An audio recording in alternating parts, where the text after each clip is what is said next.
Hi all, welcome to football arena. ഇന്നലെ Paulista A1-ൽ നടന്ന ക്വാർട്ടർ ഫൈനൽ പോരാട്ടത്തിൽ സാന്റോസ് നോവോർ സാന്റിനോ എന്ന ടീമിനോട് പരാജയപ്പെട്ടു. 1-2 ഗോളുകൾക്കാണ് അവർ സാന്റോസിനെ പരാജയപ്പെടുത്തിയത്. മത്സരത്തിൽ നെയ്മർക്ക് തിളങ്ങാൻ കഴിഞ്ഞിരുന്നില്ല. മത്സരത്തിൻ്റെ മുഴുവൻ സമയവും നെയ്മർ കളിച്ചിരുന്നു. അദ്ദേഹത്തിൻ്റെ ഒരു പിഴവിൽ നിന്നാണ് എതിരാളികൾ ആദ്യത്തെ ഗോൾ നേടിയിട്ടുള്ളത്. നെയ്മറുടെ പ്രകടനം നമുക്കൊന്ന് പരിശോധിക്കാം. ഒരു ബിഗ് ചാൻസ് ക്രിയേറ്റ് ചെയ്തു, 3 കീ പാസുകൾ, 59 പാസുകളിൽ 43 മാത്രമാണ് അക്യുറേറ്റ് ആയത്. 7 ഡുവലുകൾ വോൺ ചെയ്തു, 11 ഡ്രിബിളുകൾ നെയ്മർ ജൂനിയർ നടത്തി. പക്ഷെ അതിൽ 3 മാത്രമാണ് സക്സസ് ആയിട്ടുള്ളത്. 4 ഫൗളുകൾ നെയ്മർക്ക് നേരിടേണ്ടി വന്നു. സോഫാ സ്കോറിൻ്റെ ഒരു റേറ്റിംഗ് വന്നിട്ടുള്ളത് 6.6 അതായത് ഒരു ആവറേജ് പ്രകടനമാണ് നെയ്മർ നടത്തിയിട്ടുള്ളത്. പക്ഷെ ബ്രസീലിലെ പല ഫുട്ബോൾ നിരീക്ഷകരും ഇത് മോശം പ്രകടനമായിക്കൊണ്ടാണ് വിലയിരുത്തുന്നത്. അതുകൊണ്ട് തന്നെ വലിയ രൂപത്തിലുള്ള വിമർശനങ്ങൾ ഇന്നലെ നെയ്മർ ജൂനിയർക്ക് ലഭിച്ചിട്ടുണ്ട്. ബ്രസീലിലെ ചില ഫുട്ബോൾ നിരീക്ഷകരുടെ ആ ഒരു സ്റ്റേറ്റ്മെൻറ്റുകൾ നമുക്കൊന്ന് പരിശോധിക്കാം.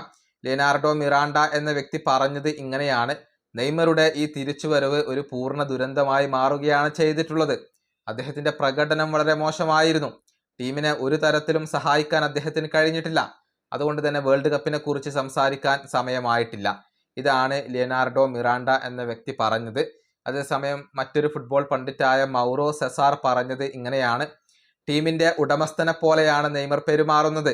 നെയ്മറുടെ മിസ്റ്റേക്ക് കാരണമാണ് ടീം ഇപ്പോൾ പുറത്തായത്. വ്യത്യാസമുണ്ടാക്കാൻ നെയ്മർക്ക് കഴിഞ്ഞിട്ടില്ല. ടാലൻറ്റ് മാത്രം ഉണ്ടായിട്ട് കാര്യമില്ല. ഫിസിക്കൽ ഫിറ്റ്നസ്സും താളവും ടീമുമായി യോജിക്കുകയും വേണം. നിലവിൽ അതൊന്നും സാന്റോസിനകത്തില്ല. ഇതാണ് മൗറോ സെസാർ പറഞ്ഞിട്ടുള്ളത്. അതേസമയം അന്റോണിയോ ടബാൻ പറഞ്ഞത് ഇങ്ങനെയാണ്: നെയ്മറുടെ ഈ മത്സരത്തിലെ പ്രകടനം കാണുമ്പോൾ അദ്ദേഹത്തെ വേൾഡ് കപ്പിൽ ഉൾപ്പെടുത്തണമെന്ന് പറയുന്നത് നിലവിൽ ഒരു തമാശയാണ്. നെയ്മർ പ്രൂവ് ചെയ്യട്ടെ. ഇതാണ് അന്റോണിയോ ടബാൻ എന്ന വ്യക്തി പറഞ്ഞിട്ടുള്ളത്. അങ്ങനെ ബ്രസീലിലെ ഫുട്ബോൾ നിരീക്ഷകരിൽ നിന്നും ഈ പ്രകടനത്തിൻ്റെ പേരിൽ വലിയ രൂപത്തിലുള്ള വിമർശനങ്ങൾ നെയ്മർക്ക് ഏൽക്കേണ്ടി വരുന്നു എന്നുള്ളതാണ്. തിരിച്ചുവരവ് ഒരു നല്ല രൂപത്തിലല്ല ഇപ്പോൾ കലാശിച്ചിട്ടുള്ളത്. പ്രത്യേകിച്ച് സാന്റോസ് പുറത്തായി. അതുകൊണ്ടാണ് ഇത്രയധികം വിമർശനങ്ങൾ നെയ്മർക്ക് ഇപ്പോൾ ലഭിക്കുന്നത്. ഏതായാലും മുണ്ടോ ഡിപ്പോർട്ടീവോ ഇതുമായി ബന്ധപ്പെട്ടുകൊണ്ടുള്ള ഒരു ലേഖനം പ്രസിദ്ധീകരിച്ചിട്ടുണ്ട്.